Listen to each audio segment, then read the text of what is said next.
Primero tendremos el ADN, donde se tendrá que replicar y se le conoce como replicación, donde a partir de una molécula de ADN tendremos dos moléculas exactamente iguales de ADN.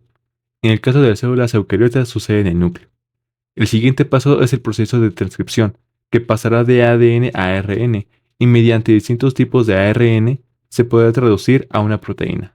La replicación del ADN se produce durante la fase S del ciclo celular, ilustrada a continuación. Esto ocurre dentro del núcleo de las células eucariotas o en el citoplasma de las células procariotas.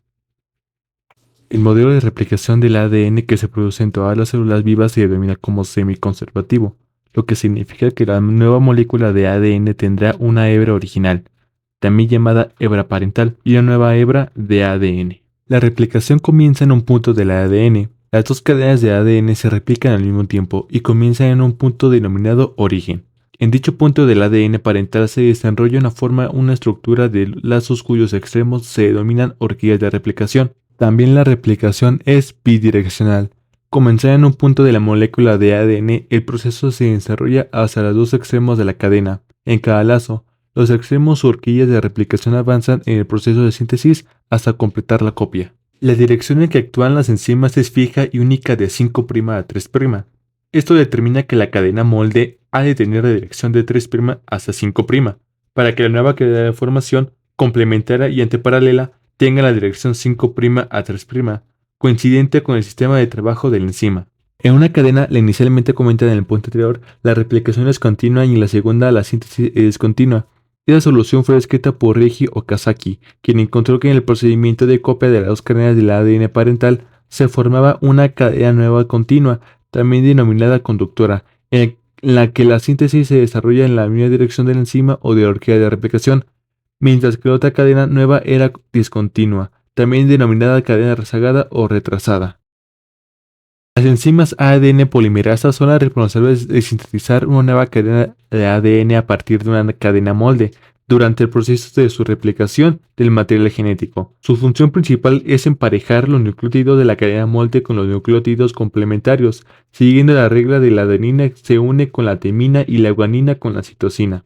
De esta forma se crea una copia idéntica de la cadena original de ADN. La enzima ADN helicasa rompe los enlaces de hidrógeno entre los pares de bases complementarias para exponer las bases de la cadena original de ADN. El ADN de las células eucariotas está en la membrana celular y tiene que llegar al ribosoma para que ahí mismo se sinteticen las proteínas. El ADN no puede salir de la membrana celular, por lo que se hace una copia cambiando sus bases nitrogenadas de timina a uracilo y es ahí cuando puede salir de la membrana nuclear. Ese tipo de ARN se le denomina como ARN mensajero, debido a que manda el mensaje del ADN de la membrana nuclear al ribosoma en forma de ARN. Pero para que el ARNM esté listo, tiene que pasar por las siguientes fases. Las enzimas llamadas helicasas van a cortarle el ADN a la mitad mediante los puentes de hidrógeno. Una vez que el ADN está en la mitad, llegan las proteínas llamadas proteínas estabilizadoras, y no van a dejar que el ADN se vuelva a pegar para que se junten las hebras. Mientras que estas proteínas no junten las dos hebras del ADN, llega el ARN polimerasa y se va a colocar en una de las dos hebras y va a copiar su información tal cual. Esta copia va a formar el ARNM. Después de esto se separa del ADN y las proteínas estabilizadoras que estaban separadas, las dos hebras del ADN, se van y se cierra. Pero este ARNM no puede salir de la membrana nuclear así como así. Le falta un proceso llamado maduración. Lo primero que va a suceder es el splicing. El ARNM tiene un pedazo de información que no va a utilizar, llamado intrón, donde se ubica en el centro del ARNM, lo cual lo divide con ayuda de unas enzimas llamadas enzimas de reacción, y solo quedan los exones. Esas dos partes las pega, lo cual se unen los dos factores cap y cola de poli A. Son importantes porque el cap es necesario para entrar al ribosoma y la cola del poli A es para que se reconozca ese ARN, porque en toda la célula hay muchas moléculas llamadas ARN-asas y se protegen de estas moléculas gracias a la cola de poli A. Durante la maduración, el proceso de splicing elimina los intrones, fragmentos de ARNM que no codifican para proteínas, dejando solo exones funcionales. Además, la cola de poliadenina actúa como un escudo protector contra las ARN-asas, prolongando la vida del ARNM y asegurando su integridad durante la síntesis de proteínas. Mientras que las ARNasas empiezan a hidrolizar la cola de poli A, el ARNM sigue intacto, o sea, sirve como escudo para proteger el ARNM, lo cual así puede llegar al ribosoma y sintetizar las proteínas. En las células procariotas, la cosa cambia. El ADN es que está en forma circular, anda flotando en la célula. La célula corta los puentes de hidrógeno con una helicasa. Las proteínas estabilizadoras jalan el ADN y el ARN polimerasa copia la información de una hebra. Se va y se cierra el ADN. El ARN mensajero está listo, pero a diferencia del proceso de la célula eucariota, ese no pasa por el proceso de maduración. Una vez se cierra el ARNM, se va directo al ribosoma. Al momento de que el ADN hace una copia de ARN, este mismo solo tiene una hebra, por lo que la información inicial de ADN no está completa, por lo que la otra parte la tiene el ARN de transferencia.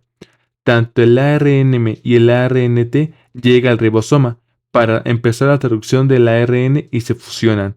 El ribosoma está dividido en dos partes, el sitio A y el sitio P. El ARNM llega al ribosoma y se sitúa en el sitio A. Es cuando entra en la acción el ARNT.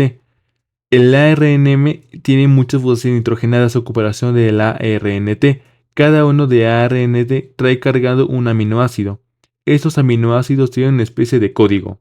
Ejemplo, UAC, ACU, GGU. De esta forma, existiendo 22 aminoácidos. Los ARNT se unen a las bases nitrogenadas por los contrarios y se insertan en el ARNM en sus bases nitrogenadas. A 3 bases nitrogenadas del ARNM se les conoce como codón y a las 3 bases nitrogenadas del ARNT se denomina anticodón, o sea que los dos van unidos.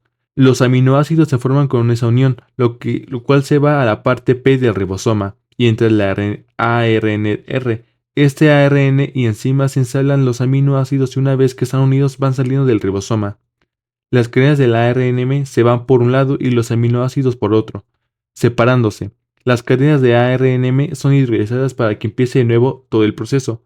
Los aminoácidos empiezan a enrollarse y se vuelve una proteína.